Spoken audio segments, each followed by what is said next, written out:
Hi, and welcome back to Midwest Running. Today, I want to do a comparison video between two fantastic shoes coming from the German brand Adidas.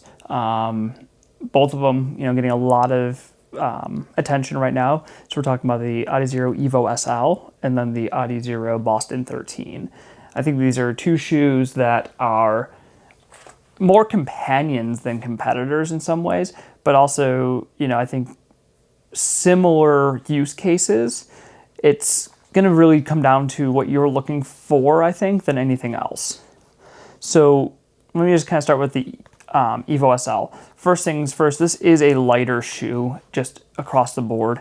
It's much more minimal. It has a simple mesh on it. It has decent breathability. The tongue is much more minimal. It has some padding across the top here to prevent any lace bite, but otherwise it has a non-gusseted, reasonably comfortable tongue. The midsole is really kind of the most exciting part of the shoe. So this midsole here is just full-length Light Strike Pro. If you listen to some of the other people out there, I do like Chris with Saucy Running, who talks about this as being, quote, Light Strike Pro Classic. That shoe, like that foam here, that's what was in the Adios Pro 3. So this foam, it's going to last forever. Like this foam, frankly, the upper is going to give out, the outsole is going to give up before this foam gets anywhere near giving up on you. Then on the outsole here, it is a very, very simple, just Continental rubber. And I'm not entirely sure if this is Continental rubber back here, if this is like, some other material. But you have these two patches here. You have the Continental under the entire forefoot, midfoot, forefoot. Then you have this area of exposed foam, and we'll get to that in a little bit. Comparison here to the Boston 13. So the Boston 13 has more of a simple mesh upper, more breathable, just at baseline, just a lot more exposed, exposure. So when you just put both of them on, you can see your sock, your foot a lot more through here. And that really pays dividends when it comes to just warmer weather runs. The laces are a little bit more substantial, but still kind of your classic Adizero minimal kind of lace. The tongue is gusseted. It does have more padding all the way down. Not a substantial amount, but it is noticeable and it is very comfortable. And then kind of around the heel collar, similar amounts of padding, actually. I think both of them have just very good, comfortable heel collars, very stiff, overall relatively stiff heel counters as well. The Boston feels a little bit loose, a little bit less firm, but we're splitting hairs at that point. Both of these shoes, I think, are excellent for their use cases. Now, to make it really quick, my summary of it is the Boston 13 here is a shoe that I would pick if I want a long run shoe that I can go fast in. And what I mean by that is this is a shoe that is very, very comfortable on very long days. It has a very much a cruise control kind of feel to it. Once it's on your foot, you just tick over those miles nice and easy, no issues there.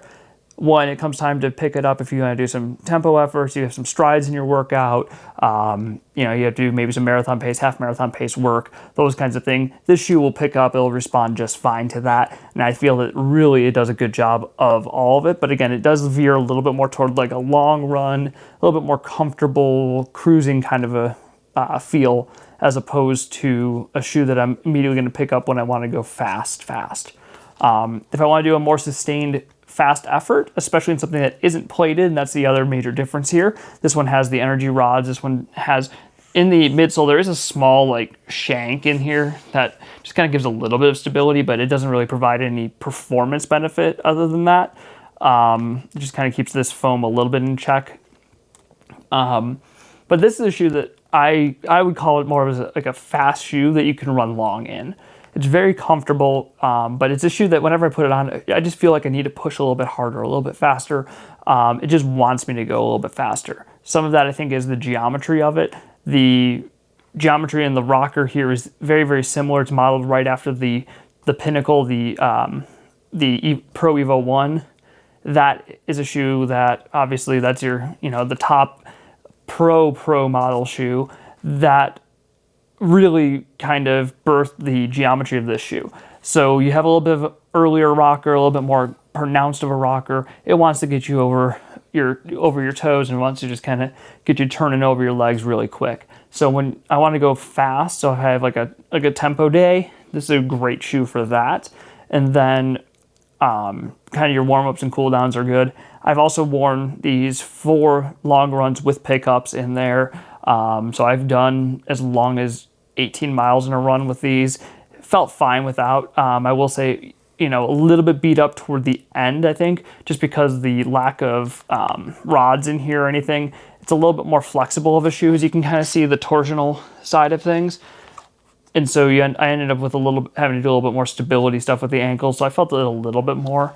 Whereas this shoe here, still has a reasonable amount of torsion, but I'll tell you, I can feel myself actually having to work a little bit harder to do that. So this is a shoe that is just going to be a little bit more protective for the long runs. And this is a shoe that's going to be a little bit faster to pick up in. One, because of the weight, two, because of the rocker. But you can go long in this. So as I said, this is a long run shoe that you can go fast. This is a fast shoe that you can go long. I've been trying to kind of come up with a better way to describe it, but really I think at the end of the day that is a very simple way to pick which one you're looking for. And that's why I say I think that there are more companions than a lot of people want you to believe. I found a lot of people are doing these comparison videos and coming down one side or the other. I would have a hard time picking between the two, to be quite honest. I love the feel of this, just the softness, the comfort, just how it, really just wants to push you. It's kind of one of those shoes that's like, oh, you got more in you. Let's see it. Let's do it. Let's get you out there. Whereas this is a shoe that I find is much more like a set it and forget it, cruise control, just tick away those miles, as I said. So both shoes I think are excellent. I think both shoes have their place. Where I am currently in my training, I think that the Boston 13 is a little bit more usable and going to be more of the shoe I'm going to be grabbing on a day-to-day basis. But that doesn't mean I'm not going to use the Evo SL, and I think that the Evo SL itself is a very solid shoe. And then when you look at the price points of it, this shoe here is just an absolute bargain, really. This is coming in competitive with most of your daily trainers, and this is much more substantial of a shoe than, even, some of your other comparably priced daily trainers. So, this shoe here is a bargain. This shoe here is a little bit more expensive. So the Evo SL comes in at $150, whereas I believe the Boston 13, I'll put the price up, I believe it's $170 or $180.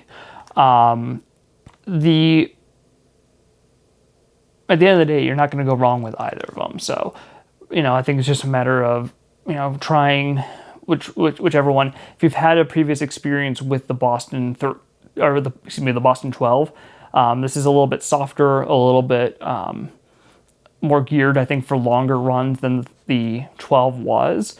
So to give you kind of a comparison, I did have a comparison video on that as well.